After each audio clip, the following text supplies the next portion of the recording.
How's it going, you excellent bakers? Hope your day is going great so far. Welcome back to another video. Today we're making a beautiful braided Easter bread. So let's get in the kitchen and see how it's done. Easter is the time of braided loaves.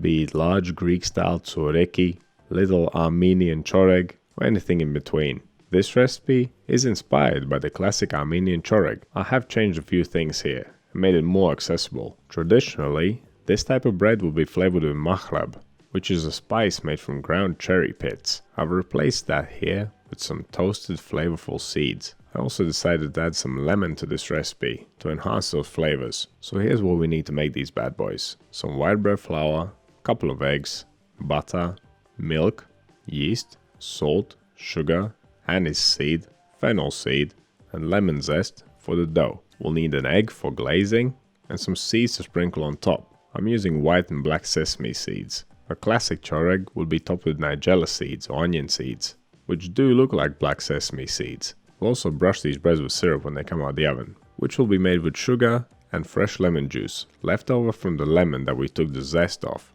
When it comes to the equipment, we'll need a tray with some non-stick paper, a bowl, scales, a dough scraper, a temperature probe, a brush, a fine grater for the lemon zest, a little pan for cooking up the syrup. And if you're going to use whole seeds and grind them up yourself like I'm going to, then you will need a grinding device such as a mortar and pestle. Whether you use powdered seeds or whole seeds, up to you, or you can skip them altogether or replace them with cinnamon perhaps. Mixed spice would also be a great option. If you do want to use the seeds, you could even toast them to get more flavor out of them. I decided to keep it simple and just grind them to a powder as they are. Okay, the spice mix has been prepared, let's move on to making the dough. And it all starts with temperature control. My kitchen was a little bit cool, so I decided to warm up my milk slightly to get the dough temperature up. This dough has a 10% sugar content, so the fermentation will slow down quite a bit because of it. You can find a full video of me proving that in the Principles of Baking playlist. Now if you look at the ingredients of this recipe, it almost looks like we're making brioche. And the recipe formula is kind of getting in that territory, which can tell you a couple things. The dough will be easy to handle, it will take some time to prove, but the result will be super rich and delicious. So here's how we're going to mix it. In a large bowl, pour in the milk, add the eggs, the yeast, the salt, the sugar, the ground seeds or spices, the melted butter, and then whisk everything together. Then add the flour, grab your dough scraper, and mix it to a dough. A final dough temperature of around 24 to 25 degrees Celsius will be good for this. And that's going to be 75 to 77 degrees Fahrenheit. You don't want it cooler, otherwise it'll take ages to rise. But you can make it warmer to speed it up. You can also place it in a warm area. I'll leave those decisions up to you. Bulk fermentation at this temperature will take around 2 hours, and it will be punctuated by a fold halfway through. So cover up the dough, leave it to ferment for 1 hour, and then give it a fold. To perform the fold, pick the dough up in your hands, then fold the sides down and push them back up into the middle. It may feel a little bit tough, it may tear, but that's normal, don't worry. It will all become nice and smooth down the line. Right, once your dough ball feels nice and tight, place it back into the bowl, cover it up and leave it to ferment for another hour.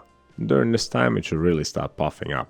It might not get huge, but it should be visibly larger. After bulk fermentation we can weigh the dough and divide it into 12 equal pieces. We're making 4 braids, and each braid consists of 3 strands. But of course, you can choose to make larger braids, in which case you can divide the dough into 6 pieces and make 2 larger loaves, or just divide it into 3 and make 1 huge one, regardless of how many pieces you do.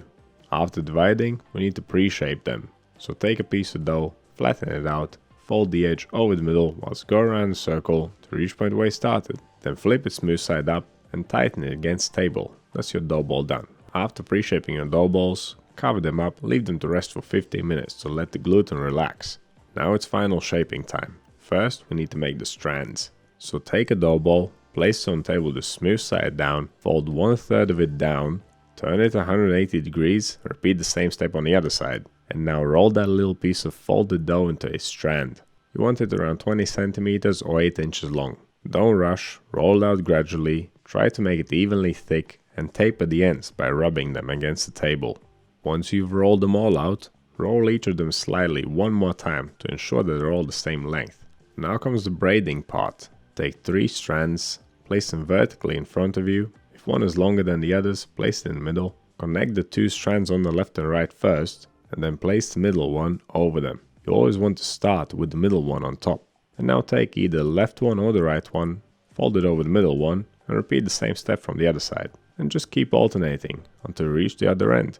Be sure to press the strands together at the ends, and tuck the ends underneath the bun. That'll prevent them from unraveling as they proof and bake. Once you've braided all your buns, place them on a non-stick paper lined baking tray and press them down gently. Now they're ready for the final proof, so let's cover them up and leave them to rise. They will take some time, an hour and a half for sure, maybe even 2 hours if your kitchen is cool.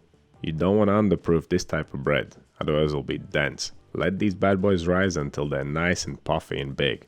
Towards the very end of the final proof, you want to switch on the oven to 170 degrees Celsius, 340 Fahrenheit, fan on.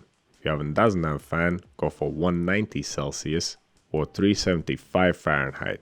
If after proofing, some of the end bits start poking out, just tuck them underneath the buns again. Okay, there are just a couple things left before we can bake these bad boys.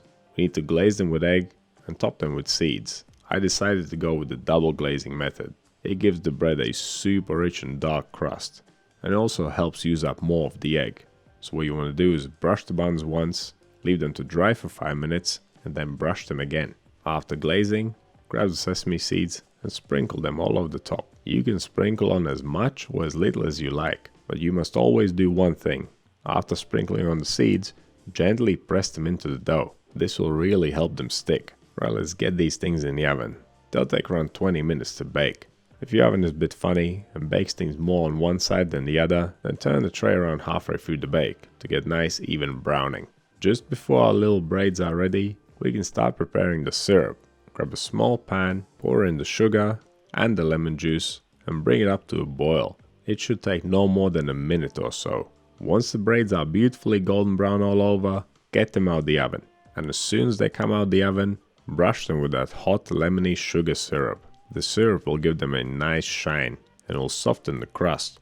It'll give the braids some extra sweetness and a nice lemony flavor, all of which will complement the ingredients used in making the dough. All you need to do now is leave them to cool down slightly and then tuck in. That's how you make a beautifully braided Easter bread. There are many types of Easter breads out there, and most of them are braided in one way or another. You can find a whole playlist of Easter breads on my channel. It is full of unique bakes from around the world, and a few of my own adaptations. If you want to get early access videos, click the join button on my channel and give me a thumbs up if you watched this far. So what do you think of these beautiful little braided loaves? Did you try my previous recipe?